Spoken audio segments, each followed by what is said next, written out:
Hello viewers, welcome to AAVA Lifestyle. எல்லாரும் எப்படி இருக்கீங்க? எல்லாரும் ஹெல்த்தியாக ஹாப்பியாக இருங்க. இது வரைக்கும் என்னோட சேனலை சப்ஸ்கிரைப் பண்ணாதவங்க கண்டிப்பாக சப்ஸ்கிரைப் பண்ணுங்கள். இன்றைக்கி நம்ம பார்க்க போகிற ரெசிபி ட்ரம்ஸ்டிக் ஃபிஷ் கறி. அதாவது ஃபிஷ் கறியில் நிறைய வெரைட்டி இருக்குது. நான் இன்றைக்கி பண்ண போகிறது முருங்கைக்காய் போட்ட மீன் குழம்பு. இப்போ அது எப்படி பண்ணுறது, அதுக்கு என்னென்ன இன்க்ரீடியன்ட்ஸ் தேவைங்கிறத நான் உங்களுக்கு சொல்கிறேன். தக்காளி 3, சின்ன வெங்காயம் 10லேருந்து 15, பூண்டு 5 பல்லு, இஞ்சி ஒரு சின்ன துண்டு, முருங்கைக்காய் 1, பச்சை மிளகாய் 3. இதெல்லாத்தையும் நல்லா க்ளீன் பண்ணி கட் பண்ணி வச்சுருக்கேன். இந்த மீன் குழம்புக்கு தேவையான ஒரு லெமன் அளவு புளி எடுத்து நல்லா கரைச்சி வச்சுருக்கேன். இந்த குழம்புக்கு ஒரு மசாலா நம்ம வறுத்து அரைக்கணும். அதுக்காக ஒரு தேங்காவோட பாதி அளவு தேங்காய் நான் எடுத்து வச்சுருக்கேன். இப்போ வறுக்கிறதுக்கு என்னென்ன மசாலா தேவைங்கிறத நான் உங்களுக்கு சொல்கிறேன். சீரகம் 1 டீஸ்பூன், பெருஞ்சீரகம் 1/2 டீஸ்பூன்,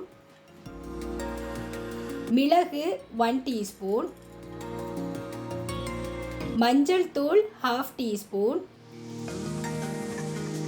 மிளகாய் தூள் 2 டீஸ்பூன்,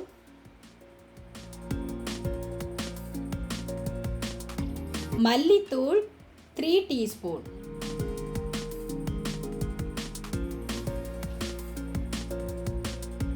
அஞ்சு சின்ன வெங்காயம் எடுத்திருக்கேன், ஒரு கையளவு கருவேப்பிலை எடுத்திருக்கேன். இப்போ இதெல்லாத்தையும் நம்ம வறுக்கலாம். அதுக்காக ஒரு அயன் கடாய் எடுத்திருக்கேன். சின்ன கடாய் தான் எடுத்திருக்கேன். அதில் 2 டீஸ்பூன் அளவு எண்ணெய் விட்டுருக்கேன். எண்ணெய் சூடானதும் நாம் எடுத்து வச்சிருந்த அந்த ஸ்பைசஸை சேர்த்துக்கலாம்.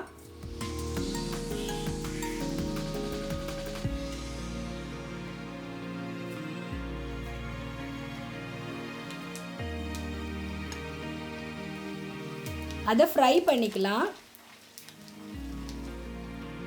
இப்போ நாம் எடுத்து வச்சிருந்த தேங்காய் சேர்த்துக்கிறேன். அதையும் சேர்த்து நல்லா ஃப்ரை பண்ணிக்கலாம். அடுப்பை சிம்மிலே வச்சுட்டு நம்ம ஃப்ரை பண்ணிக்கலாம். அப்போ தான் ஈவனாக ஃப்ரை ஆகும். அது கருகக்கூடாது. அதே நேரத்தில் நல்லா ஈவனாக ஃப்ரை ஆகணும். இந்த நேரத்தில் நாம் எடுத்து வச்சுருந்த மசாலாலாம் சேர்த்துடலாம். மசாலா, சின்ன வெங்காயம், கருவேப்பிலை எல்லாத்தையும் சேர்த்துருக்கேன்.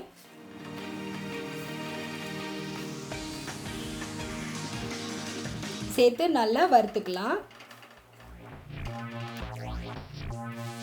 கைவிடாமல் நல்ல ஈவனாக வறுத்து எடுத்துக்கலாம். 1 டீஸ்பூன் வெந்தயத்தூள் சேர்த்துக்கிறேன். ஏன்னா அந்த மசாலா எடுக்கும்போது வெந்தயம் எடுக்க நான் மறந்துட்டேன்.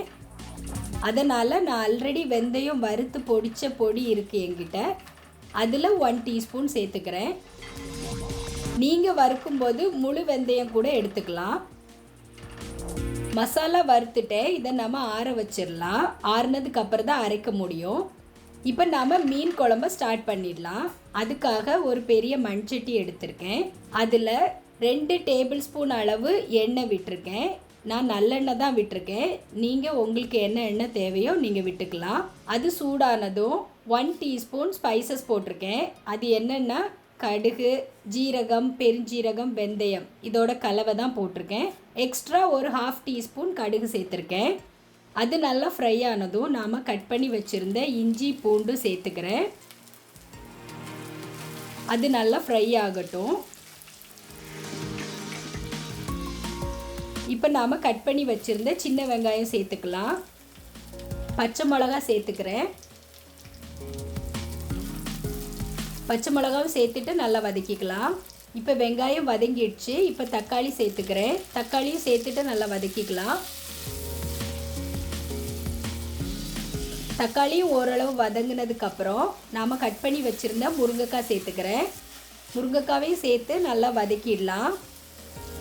இப்போ முருங்கைக்காய் வேகிறதுக்காக நான் ஒரு 1/2 டம்ளர் தண்ணி சேர்த்துக்கிறேன். சேர்த்துட்டு நல்லா மிக்ஸ் பண்ணி விட்டுடலாம். இந்த டைமில் நாம் வறுத்து வச்சுருந்த மசாலா ஆறிடுச்சு. அதை நாம் அரைச்சி எடுத்துக்கலாம். அதுக்காக ஒரு மிக்ஸி ஜார் எடுத்திருக்கேன். அதில் நாம் வறுத்து வச்சுருந்த மசாலா எல்லாத்தையும் சேர்த்துக்கலாம். சேர்த்துட்டு அதை அரைச்சி எடுத்துடலாம். இப்போ மசாலா ரெடி ஆயிடுச்சு. இந்த அளவு பேஸ்ட்டாக எடுத்துக்கணும். இப்போ இந்த மீன் குழம்புக்கு நான் இந்த மீன் தான் எடுத்திருக்கேன். அதாவது கொஞ்சம் பெரிய மீன் தான், துண்டு துண்டாக எடுத்திருக்கேன். நீங்கள் உங்களுக்கு என்ன மீன் ரொம்ப பிடிக்குமோ அந்த மீனில் நீங்கள் இந்த குழம்பு செஞ்சுக்கலாம். இந்த டைமில் முருங்கைக்காய் எல்லாமே நல்லா குக் ஆகிடுச்சு. நாம் விட்ட தண்ணியும் நல்லா வற்றிடுச்சு.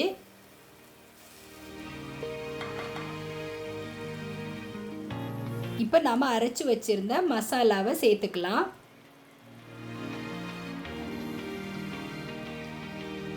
கரைச்சி வச்ச புளியையும் சேர்த்துக்கிறேன். சேர்த்துட்டு நல்லா மிக்ஸ் பண்ணி விட்டுறேன்.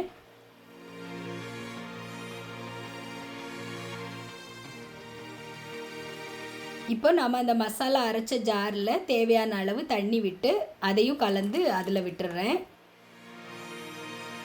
தேவையான அளவு உப்பு சேர்த்துக்கிறேன். சேர்த்துட்டு நல்லா மிக்ஸ் பண்ணி விட்டுடலாம்.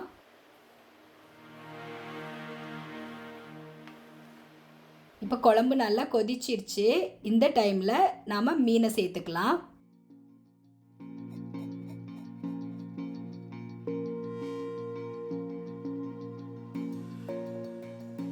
மீன் சேர்த்தப்புறம் நாம் கொஞ்சம் பொறுமையாக தான் அதை கிளறணும். கண்ணா பின்னான்னு கிளறக்கூடாது.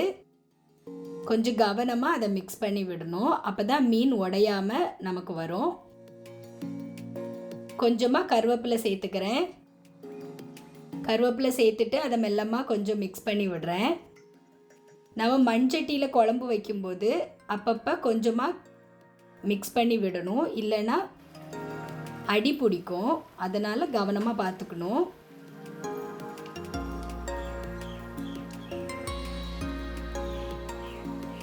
இப்போ முருங்கைக்காய் மீன் குழம்பு ஆல்மோஸ்ட் ரெடி ஆயிடுச்சு. இந்த டைமில் நாம் அதுக்கு ஒரு தாளிப்பு ரெடி பண்ணிடலாம்.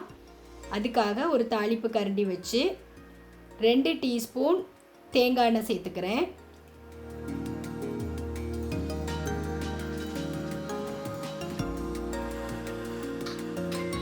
½ டீஸ்பூன் கடுகு சேர்த்துக்கிறேன்.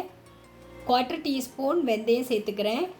ஒரு 5 சின்ன வெங்காயம் சின்னதாக கட் பண்ணி சேர்த்துக்கிறேன். கொஞ்சமாக கருவேப்பிலை சேர்த்துக்கிறேன். காஞ்ச மிளகா இருந்தால் நீங்கள் அதுவும் சேர்த்துக்கங்க.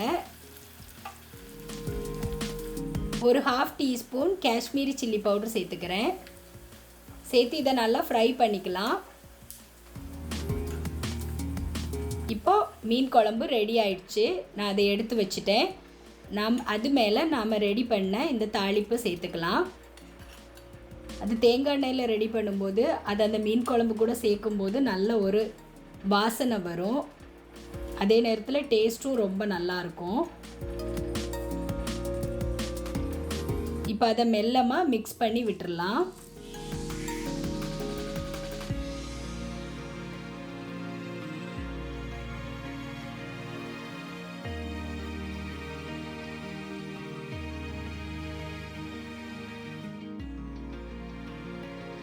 இப்போ மீன் குழம்பை உங்களுக்கு சர்வ் பண்ணி காமிக்கிறேன். பாருங்கள், நம்மளோட முருங்கைக்காய் மீன் குழம்பு சூப்பராக ரெடி ஆயிடுச்சு. இது ரைஸ், இட்லி, தோசை எல்லாத்துக்கூட நீங்கள் சாப்பிட்லாம். ரொம்ப நல்லாயிருக்கும். இப்போ அது மேலே கார்னிஷிங்காக நான் அந்த தாளிப்பு கொஞ்சம் வச்சுருந்ததை அது மேலே போடுறேன். இப்போ நம்மளோட எம்மியான முருங்கைக்காய் மீன் குழம்பு ரெடி ஆயிடுச்சு. நார்மல் மீன் குழம்பை விட இந்த மீன் குழம்பு இன்னும் டேஸ்டியாகவும் வாசனையாகவும் இருக்கும். ஏன்னா இதில் முருங்கைக்காய் சேர்த்துருக்கோம். இது வரைக்கும் நீங்கள் முருங்கைக்காய் சேர்த்து மீன் குழம்பு வைக்காதவங்களாக இருந்தால் இதை கண்டிப்பாக ட்ரை பண்ணுங்கள். உங்களுக்கு ரொம்ப பிடிக்கும். நார்மலாக நிறைய பேர் மாங்காய் சேர்த்து மீன் குழம்பு வைப்பாங்க. அதே மாதிரியே எங்கள் ஊரில் முருங்கைக்காய் சேர்த்தும் வைப்பாங்க. அது ஒரு வேறு லெவல் ஃப்ளேவர் டேஸ்ட் கொடுக்கும். நீங்கள் கண்டிப்பாக இதை ட்ரை பண்ணுங்கள். ட்ரை பண்ணிவிட்டு எப்படி இருக்குன்னு எனக்கு கமெண்ட் பண்ணுங்கள். இது வரைக்கும் என்னோடய சேனலை சப்ஸ்கிரைப் பண்ணாதவங்க கண்டிப்பாக சப்ஸ்கிரைப் பண்ணுங்கள். உங்கள் ஃப்ரெண்ட்ஸ்க்கும் ஷேர் பண்ணுங்கள். ரெகுலராக என்னோடய சேனலை வாட்ச் பண்ணுங்கள், சப்போர்ட் பண்ணுங்கள். நான் இதே மாதிரியே இன்ட்ரெஸ்டிங்கான ரெசிபீஸ் உங்களுக்கு ஷேர் பண்ணிகிட்டே இருப்பேன். ஓகே ஃப்ரெண்ட்ஸ், உங்களுக்கு இந்த ரெசிபி பிடிச்சிருக்குன்னு நினைக்கிறேன். நான் ஆல்ரெடி நிறைய ஃபிஷ்ஷோட ரெசிபீஸ் உங்களுக்கு ஷேர் பண்ணியிருக்கேன். அதோட லிங்கெல்லாம் டிஸ்கிரிப்ஷனில் கொடுக்குறேன். நீங்கள் வேணால் அதையும் செக் பண்ணிக்கலாம். ஓகே ஃப்ரெண்ட்ஸ், உங்களுக்கு இந்த ரெசிபி பிடிச்சிருந்தா லைக் பண்ணுங்கள், ஷேர் பண்ணுங்கள். நான் நெக்ஸ்ட் ரெசிபியோடு உங்களை சந்திக்கிறேன். பாய்.